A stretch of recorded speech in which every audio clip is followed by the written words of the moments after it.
Hofstra! Every college student knows that living on campus has both its highs and its lows.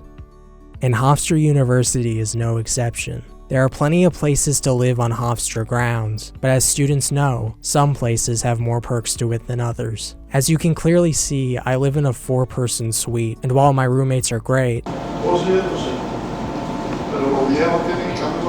that doesn't get rid of the alarming problem that is having to share a bathroom with 3 total strangers. So I set up a meeting with Student Access Services in order to convince them to give me my own private bathroom.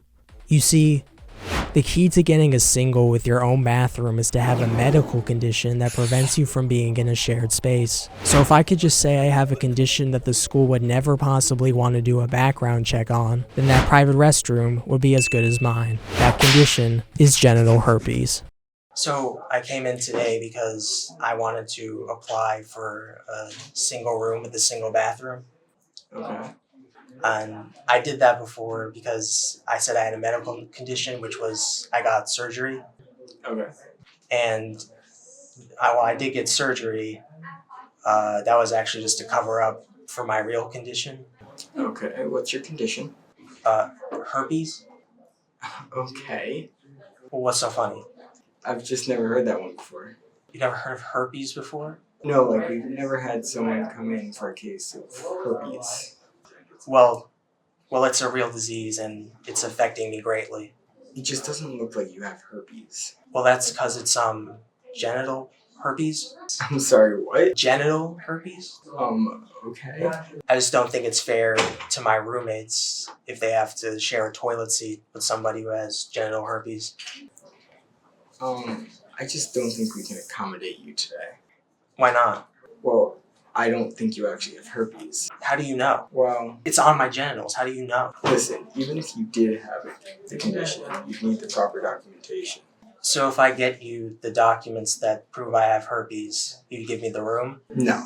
Talking to Student Access Services felt like talking to most people at this school, like a dry wall. I figured that maybe I could contact some of my friends who lived in single rooms to let me use one of their bathrooms, but I just had so many friends in my contacts that it was hard to pick just one. I was ready to give up, but then I decided to take measures into my own hands. The public bathrooms in the halls may be lacking in taste, but if I could remodel one of the stalls into my own personal latrine, then I'd be set with my own laboratory until graduation, because there's no way I'm sharing a toilet with a bunch of sticky college students. I decided to use the bathroom at the end of the hall of the communication school, because if I wanted people to complain in order to start a movement, I had to go to the school with the biggest complainers. I first decided to make the stall look super nice by laying out comfy mats and gold-colored toilet paper. I then placed some stink bombs around the stall that can only be canceled out via a gas mask, and finally, adding an out-of-order sign on the front to make sure no one would ever use my stall.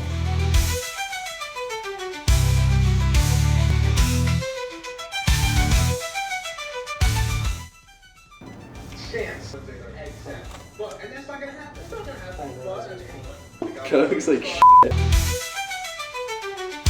We're making a private bathroom.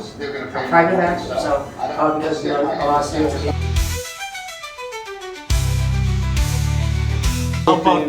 How about a dinosaur toilet seat? Yeah, Like but they the have to be eyes. facing away from your tuchus. Yeah. So they're not biting you in the ass. Oh. You know, you got SpongeBob.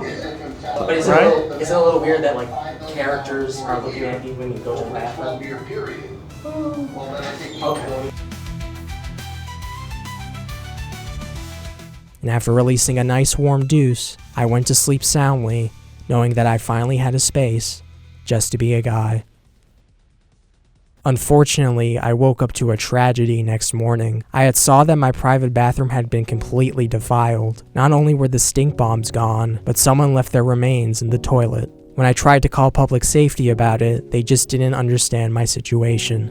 Hi, someone took a dump in my private bathroom. The Eagles have said time after time again. Hello? Despite how furious I was, I knew it was best just to let it go. I sat back in my unprivate dorm room, wondering where I went wrong. Maybe there really is no such thing as true privacy, but it was still nice to live in the illusion that there was.